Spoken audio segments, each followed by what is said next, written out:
कई लोग ट्रैवलिंग करने के लिए ज़्यादातर कार्स, ट्रेन्स या फिर एरोप्लेन का उपयोग करते हैं। जहां इतनी बढ़ रही आबादी में आजकल हर रोज एक्सीडेंट के चलते लोगों का बहुत नुकसान हो रहा है। वहीं उसके दूसरी तरफ हमारे इंजीनियर्स भी इन एक्सीडेंट से होने वाले खतरे को कम करने में लगे हुए हैं ताकि वो लोगों की जान बचा सकें। और इसी वजह से आजकल कार्स में भी एयरबैग्स वगैरह आने लगे हैं, जिससे किसी भी कार एक्सीडेंट में कार में बैठे इंसान को ज़्यादा खतरा नहीं होता। लेकिन यही अगर मैं बात करूं एरोप्लेन्स की, तो वहां पैसेंजर्स की गिनती बहुत ज़्यादा होती है।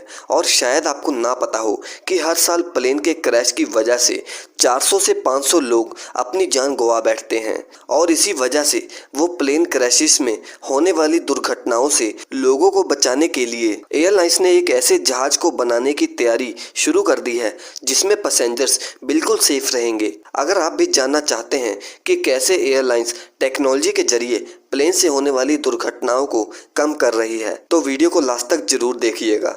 और अगर आपने अभी तक हमारे चैनल को सब्सक्राइब नहीं किया तो प्लीज़ हमारे चैनल को सब्सक्राइब कीजिए, क्योंकि आगे भी हम ऐसी वीडियोस लाते रहते हैं। तो चलिए वीडियो को शुरू करते हैं। यूक्रेन के इन्वेंटर व्लादिमीर ने एक प्लेन का कंसेप्ट तैयार किया जिसमें प्लेन का कैबिन इमरजेंसी के समय हवा में ही कॉकपिट से अलग हो जाए। इस प्लेन का रियल कंसेप्ट ये है कि इमरजेंसी की स्थिति में पायलट एक बटन दबा सकते हैं जो कि कैबिन को कॉकपिट से अलग कर देगी।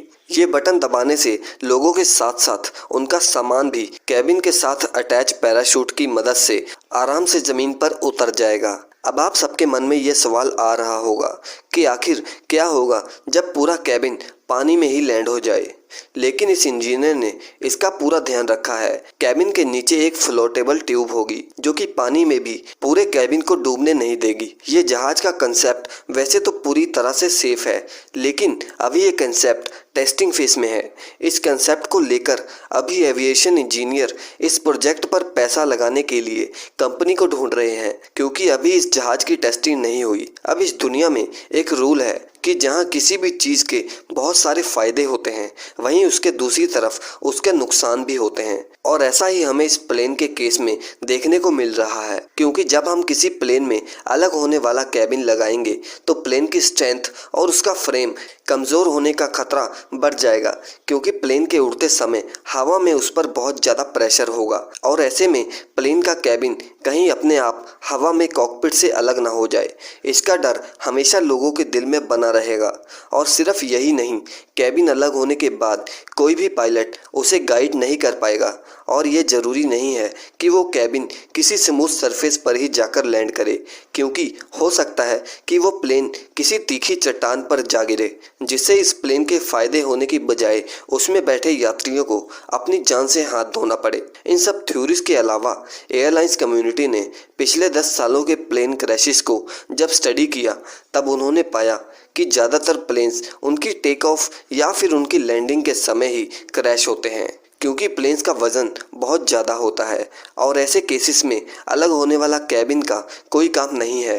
आपने भी प्लेन क्रैशेस के कई इंसिडेंट देखे होंगे जिसमें हवा में प्लेन का फ्यूल ख़त्म होने की वजह से यात्रियों ने अपनी जान गंवाई थी। डिटैचेबल कैबिन लेकिन ऐसे केसेस में काफ़ी हेल्पफुल रहेगा। तो दोस्तों, ये था plane with the detachable cabin. आपकी इस पर क्या राय है कि ये प्लेन को फ्यूचर में लॉन्च होना चाहिए या नहीं? कमेंट सेक्शन में आप अपनी राय हमें ज़रूर दें। और अगर आपको ये वीडियो अच्छी लगी तो इसे लाइक और शेयर ज़रूर करें।